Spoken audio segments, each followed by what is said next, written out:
since we are doing this interview for Future Challenges and Sure.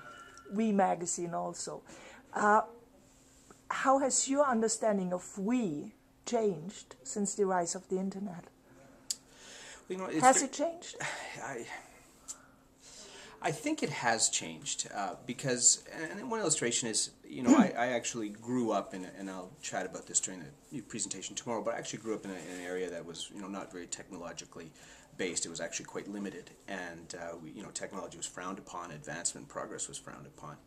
And yet, you know, there was a heavy community clustering. There was a real sense of you received your worldview from listening to parents interact, or you know, his religious sense as well, listening to people in the community interact, the religious framework that you're being guided by. And this structure, this tight-knit sense of community has, I think, for many people been largely fragmented since the rise of media.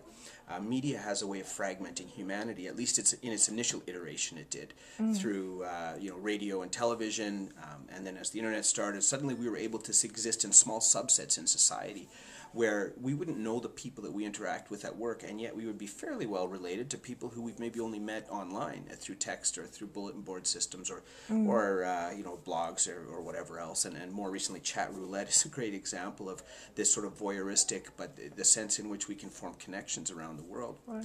And so I think what we have become has been formed and transformed by social media. So in a very ironic sense, that, you know, the initial fragmentation of media, that, you know, what McLuhan looks at as sort of the electrification, but how we split up our various identities across different platforms, different systems. We acquire our worldview not through a newspaper only, or even not through a newspaper or a TV program. We form our worldview through this, really through weaving networks, forming a narrative of coherence by interacting with others in these social spaces. And so in a somewhat surprising way, social media, as a very loose term, has resulted in a sense sort of a binding back. You know, we're binding back to this small clustered humanity that, as I mentioned, I grew up with in a very closed community. But in this case, it's occurring in a more of an open space, and so we have the sense where now we can be very well connected to small groups of individuals who guide us, inform us, and provide a sense of direction. And I think in a lot of ways that sense of we is contributing to how we form our understanding of the world. These agents, these individuals that we know, likely global networks, are assisting us in forming our understanding. And they're doing it primarily through social means, through filtering information, through amplifying information, through introducing each other to their own contacts. So in that sense, I think we, as a concept, has moved from the communal whole that we perhaps had before technology to a fragmentation that technology created, to now, with the rise of social technologies, to a binding back to some of those smaller clustered social groups. Do you see any connection between this understanding of we and the fact that we are saying education is one of our biggest future challenges we are facing? I think so. You know, and this is one of the difficulties that I believe educators face, and not just teachers and instructors or professors, but really leaders, parents, you know, school leaders, the funding challenges that arise around an education system. There's a sense in which education serves several roles. I mean, on the one hand, it serves the advancement and the development of individual minds, you know, what Edgar Morin calls, you know, the vital combat for lucidity. But there's a secondary sense as well in which it serves to elevate the capacity of a society to meet its own challenges. And so if an education system isn't matched, so to speak, to the needs of a society or the needs of a particular era, it faces irrelevance on many levels.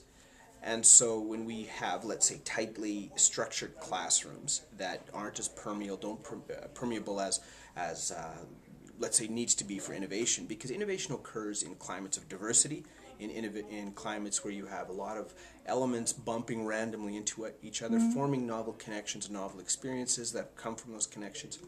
The education system we have today is based on a duplication model in many cases. In some sense, it might be changing. Duplicating what? Duplicating what's known. Right? You know, where someone has decided this is a body of knowledge and this is what you must learn. I mean, textbooks are a great example. Someone said this is a textbook, regardless of the experience and the attributes of the individual learner.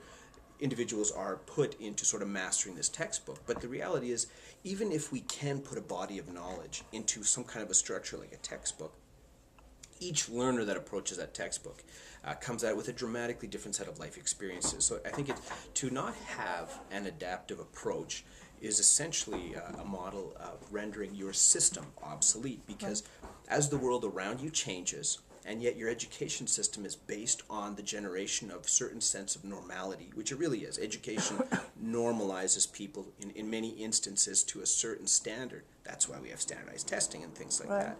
So if we put those concerns aside and we start to say, how is it that we can adopt a mindset in education that's directly related to the needs of society? How can we create a permeable, loosely coupled system that is capable of interacting and changing to the needs of society and to the varying skill and experience levels of the learners? Then I think you have a system that better meets the future challenges.